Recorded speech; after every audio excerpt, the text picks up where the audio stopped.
Hey guys, Faith First Farm here. Alright, so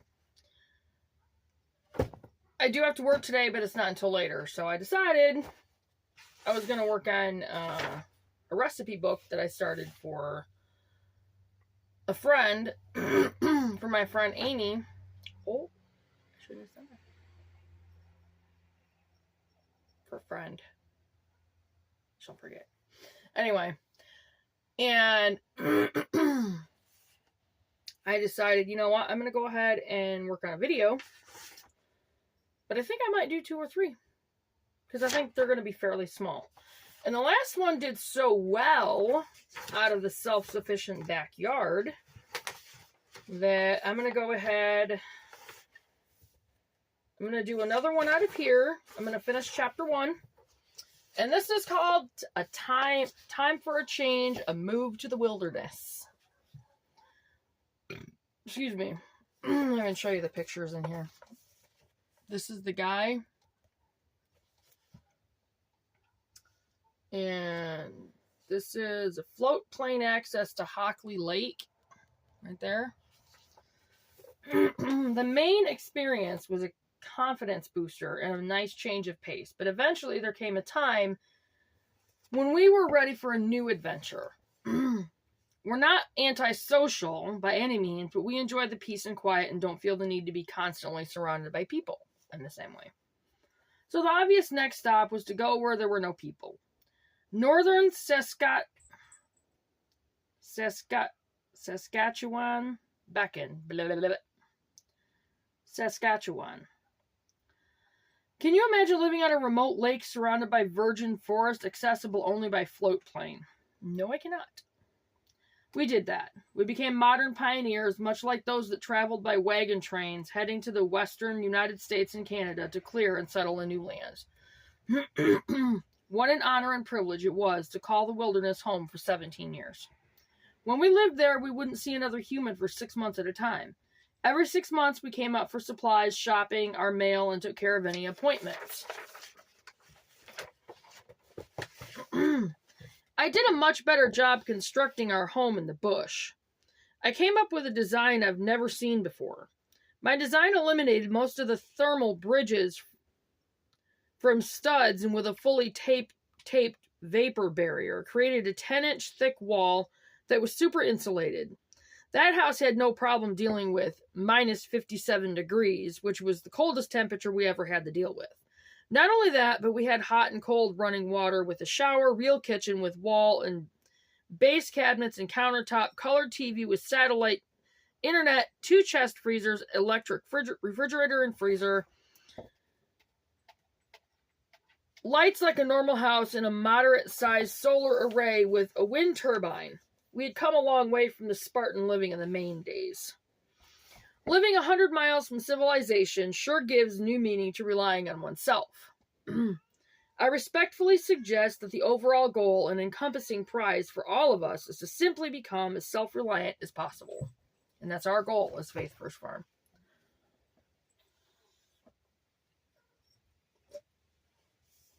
It's a Celsius drink. I'm trying here, guys. I do still drink a little bit of pop. I got away from it for a while. But that 4:30 in the morning thing is kicking my butt. And I can't do coffee first thing in the morning, so. Alright. I don't even have a coffee pot right now. And I would have to plug it into our solar generator. Which is not a problem. Here's a mess. Which isn't a problem. It's just, I have a hard time getting up early enough to do stuff like that. Should I have to get up at 4? Which I was doing.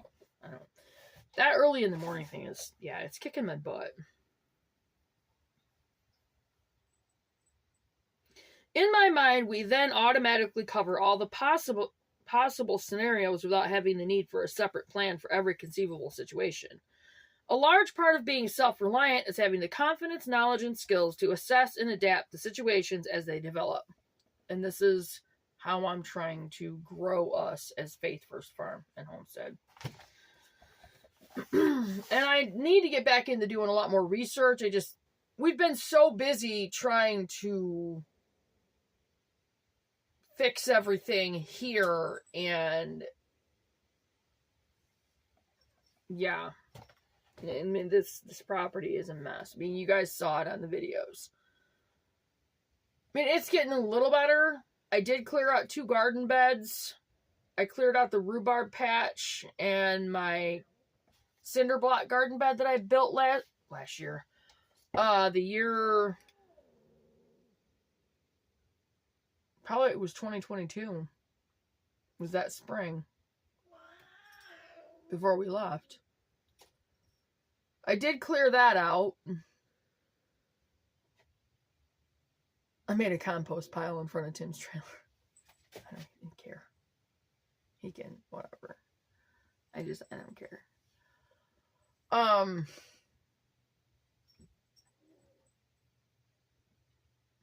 need to get to my strawberry beds. I'll probably start that tomorrow if it's not raining. I don't know if it's going to rain or not. But we've just been so busy. I have not had time to really get into much. I mean, these books, this is basically what I've been getting into. And I really haven't watched much, like for videos. Last night I was in a Christmas mood. So I pulled up my Christmas celebration, which I love the music that I did. And by the way, guys, I'm going to redo that this year. But I'm going to do it from the living room in the house. I'm going to use my laptop like I did last year. And I'm going to try to connect my Bluetooth speaker, because I still have my tower speaker that does work. And I'm going to try to connect my speaker to my computer, and hopefully we'll have a better outcome. There's probably going to be more music, so I'm probably just going to do several different videos, and I don't know if I'm going to do it live. I might just do the videos and then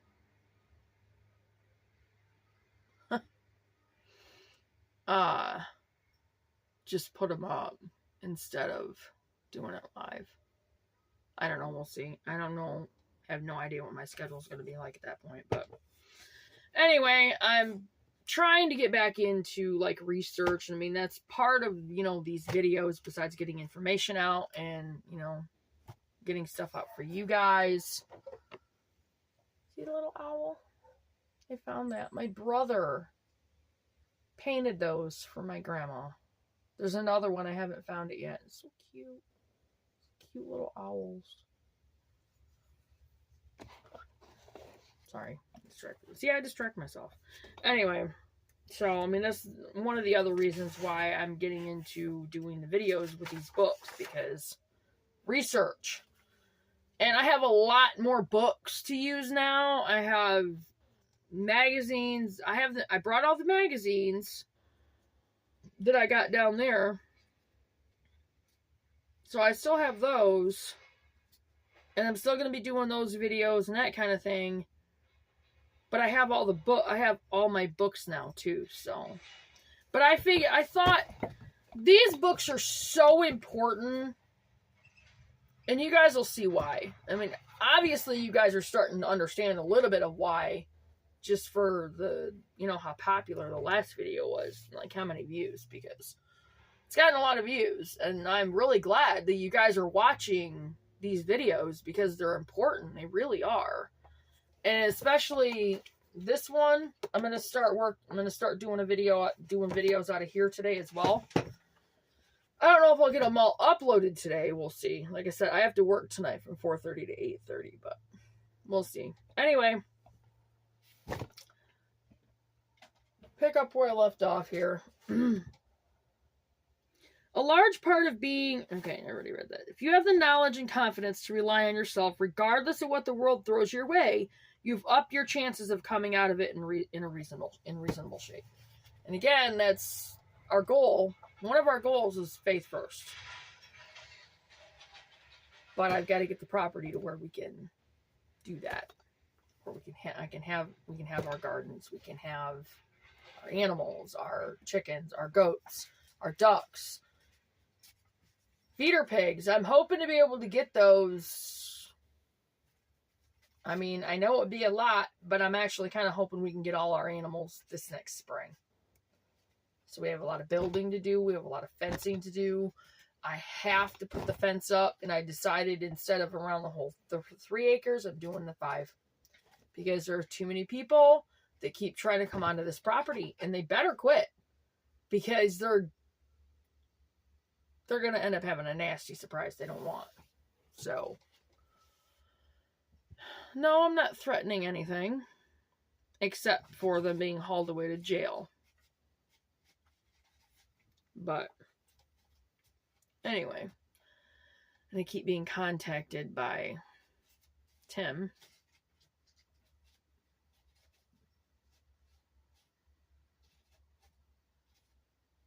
He's never staying on this property again. And I hope he never comes out here. Because I don't want him out here.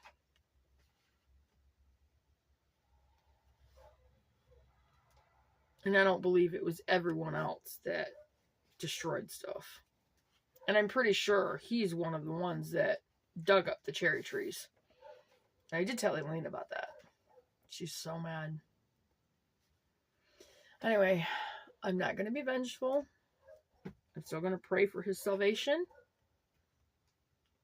I have a lot to deal with between me and God.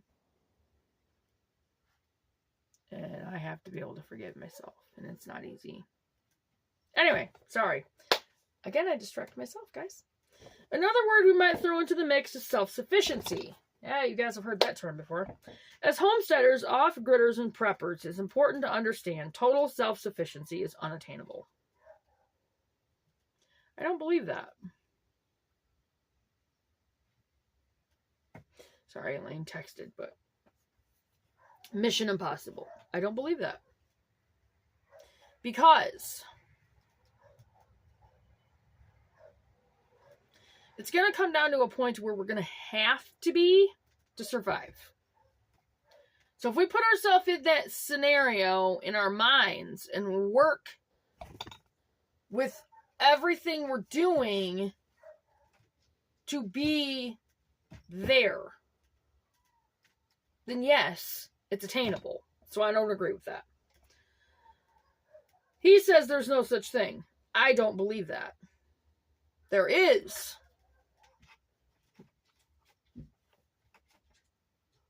Right now, if the power grids were to go down, Doug and Stacy would survive. They have their whole operation. We're far from that, unfortunately. But we'll get there. And I totally believe that we'll get there. We don't have a lot of money, but we'll get there. We will get there. All right. We strive to be as self-sufficient as practical. Big difference. I wanted to be right up front with you. I want every reader who is dreaming of living a simpler life to be successful. And part of that success is set realistic goals. I agree with that. But you still can be totally self-sufficient. You just have to have the know-how to do it. And that's it. It's relearning all these skills that have been totally forgotten. Part of being realistic is knowing you can't raise 100 head of cattle on a quarter-acre homestead, for example. Well, that's obvious. The amount of land you have available will dictate how much you can do towards the goal of self-sufficiency. But don't despair. Whether you have a quarter acre or 100 acres, we will throw many ideas your way, and you can decide what makes sense for your own scenario. Another important point I'd like to make, life is short. Don't be afraid to zig in life. Take advantage of those opportunities presented and follow your dream. Ponder it, research it, and do your homework. As I've said, do your research. Research, research, research. It is so important. I don't have a lot of time to set aside for that in and of itself. But this, for me, is also research as well as getting videos out and giving you guys that information so you guys have the information and it's research for you guys as well. So, then I'm convinced the chosen path is right for you. Give it everything you have. And that's what we're doing. The final frontier, the last homestead. We are currently building our third and final homestead before we hit the checkout counter. We've taken all the things we've learned in the previous 40 years and are reestablishing ourselves from scratch again. It's another daunting task, especially given our ages, but we have the health, energy, and knowledge to make it happen. We are using a new building concept. At least it's new for us. We used ICF, which is short for insulated concrete forms. Because we live close to the ocean, we felt a concrete house will withstand anything Mother Nature cares to throw our way. We have the same modern conveniences as we had in the bush, but our off-grid electrical system is far bigger than we've ever had before. Each rung of the ladder we've climbed has been a big improvement from the previous rung. I kind of like the view from up here at the upper rung. What a change from when I first started. It is our fervent hope that you will find this book a source of inspirations and be thought-provoking. We'll cover subjects in depth such as water, food preservation, off-grid power, and of course gardening. Very important. For those who own their own property, you will be able to jump right in and start implementing some of the ideas. We also wrote a few special chapters for those dreaming of one day having their own homesteads. We cover what to look for when shopping for a new property and points to consider when designing your first home. Whether complete beginner or advanced gardener, we are happy to share experiences with you. But first, we need to think this all through.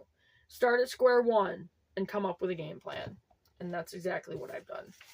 And, you know, I want you guys to know that's one of the reasons why we came back.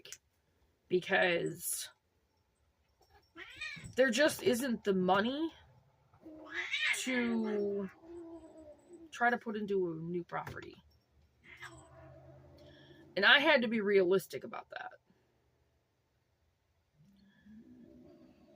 And the jobs down there, they just weren't there. There just was not the money coming in, and we weren't going to be able to save anything down there. Here, excuse me. Leave her alone, Bandit. I had to be realistic. And coming back to my mom and dad's property, our property, even though there's a lot of work to do to make everything happen, we have the property. And that's a big step in the right direction. And I really hope and pray I can get Andrew to, you know, understand and agree to that and hopefully come up here. Because he's not in a good spot being down there. He's really not. So, pray that he'll agree to move up here as soon as possible. Because there's room. There's plenty of room for him. And we're thinking very seriously about doing the tiny home. And we're going to talk more to Elaine about that. But anyway, so that was time for a change and move to the wilderness and the final frontier, the last homestead. And that was the end of chapter 1. And chapter 2 is called the Homestead Plan. More questions, covers their sketch details. This is a bit bigger chapter, but I might do it all in one. Maybe. I don't know. Maybe not. I might do, I don't know, I'll figure it out. Anyway, I don't want to bore you guys with that. So, I'm going to go ahead and get off from here, you guys. And at some point, I'm going to go ahead and I'm going to do another outside video. Show you guys the beds I cleaned out. And what Elaine's done out here. And, you know, how far Scott has gotten on our garden area. We got to start collecting up on pallets. I'm going to talk to Dave and see if we can start getting some pallets out here so I can start building garden beds. I'm probably just going to be using pallets. And try to see if we can collect up on cinder blocks because those make really good garden beds. Anyway, but I'm going to go ahead and get off from here, and I will see you guys on the next video, which hopefully won't be too long from now. It's going to take a minute to get this uploaded. But the next video is going to be out of the lost ways. So, you guys remember to do your research. And remember, these videos actually are research. So go back through and watch the videos. And there's a lot of homesteading videos on YouTube. But remember, be willing to spend $20, $25 on Amazon, $30. Get a couple of homesteading books. $40. Get a couple of them. It's worth it. Because when you get the books, then you have them. You always have them to go back to refer to. You always have it. You always have that help. You always have that, So, do your research, guys, and I will get this up there, and we'll see you guys in the next video. It's Faith First, Farm and Homestead, and we're out until the next one. Bye, guys.